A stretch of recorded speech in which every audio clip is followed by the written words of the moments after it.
నమస్తే SR7 టీవీకి స్వాగతం. నా పేరు షబానా. బీఆర్ఎస్ పార్టీ నాయకులు జాతీయ జెండా ఆవిష్కరణ.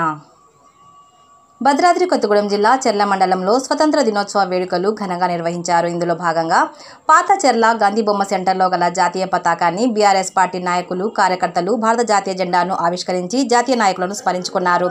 Reporting SR7 TV news, Telangana state incharge.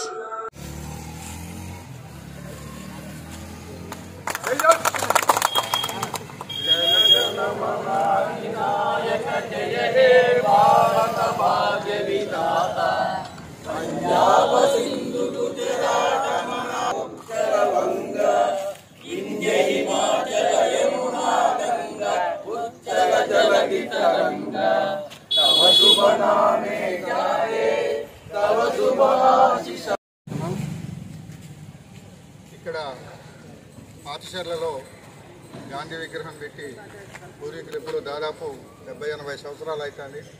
ఆనవాయితీగా ప్రతి గాంధీ జయంతి రోజున మరియు రిపబ్లిక్ డే రోజున స్వాతంత్ర దినోత్సవం రోజున లోకల్గా స్థానికులు ఉన్నటువంటి వ్యక్తులు ఈ కార్యక్రమాన్ని ఏర్పాటు చేశారు. చాలా సూచకం. అందరికీ శుభాకాంక్షలు తెలియజేస్తున్నాను. మన భారతదేశం ప్రపంచంలోనే ఒక ఉన్నతమైన గొప్ప దేశం.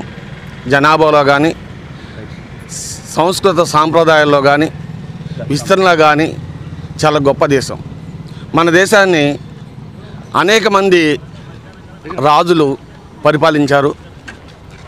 ఆ తర్వాత మన దేశానికి బ్రిటిష్ వారు ఆక్రమించడం జరిగింది. వారి పరిపాలనలో మనం అనేక ప్రజలు ఇబ్బందులు పడడం జరిగింది.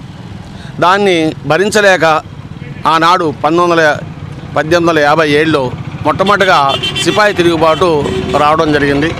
ఆనాటి నుండే మనకి స్వతంత్ర ఉద్యమం అనేది ప్రారంభించడం జరిగింది.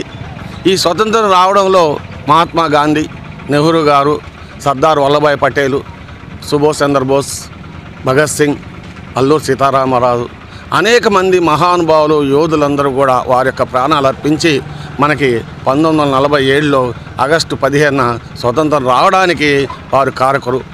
వారి యొక్క ప్రాణత్యాగాలు ఈ రోజున మనం ఆనందంగా మన భారతదేశంలో స్వేచ్ఛావాయులు పీల్చుకుంటున్నాము.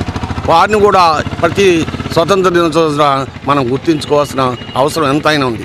ఆనాడు మన దేశం అభివృద్ధి చెందుతున్న దేశం. కానీ ఈ యొక్క 77 సంవత్సరాల స్వతంత్ర కాలంలో మన దేశం అభివృద్ధి చెందిన దేశాల్లో చేరి మన దేశం కూడా ఎంతో అభివృద్ధి చెంది ఒక అగ్రస్థానంలో, ప్రపంచ దేశం అగ్రస్థానంలో అన్నిట్లో కూడా పోటీపడిగా నిలబడి ఉన్నాం.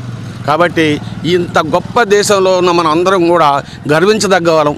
ముందు మనం జాతి భారతీయులు అనే యొక్క భావం ప్రతి ఒక్కరిలో కూడా పెంపొందించే విధంగా మనం జీవించాలి. అదేవిధంగా యువత కూడా అందరూ కూడా నిజాయితీగా ఉంటూ మన దేశం యొక్క గొప్పదనాన్ని ప్రపంచ దేశాలు ఇప్పటికి కూడా మన దేశం కోసం ఎదురు చూస్తున్నాయి. కాబట్టి ఈ సందర్భంగా ఈ యొక్క 78లో అడుగు పెడుతున్న సందర్భంగా మన భారతదేశంలో ప్రజలందరికీ కూడా నేను స్వాతంత్ర శుభాకాంక్షలు తెలియజేస్తున్నాను.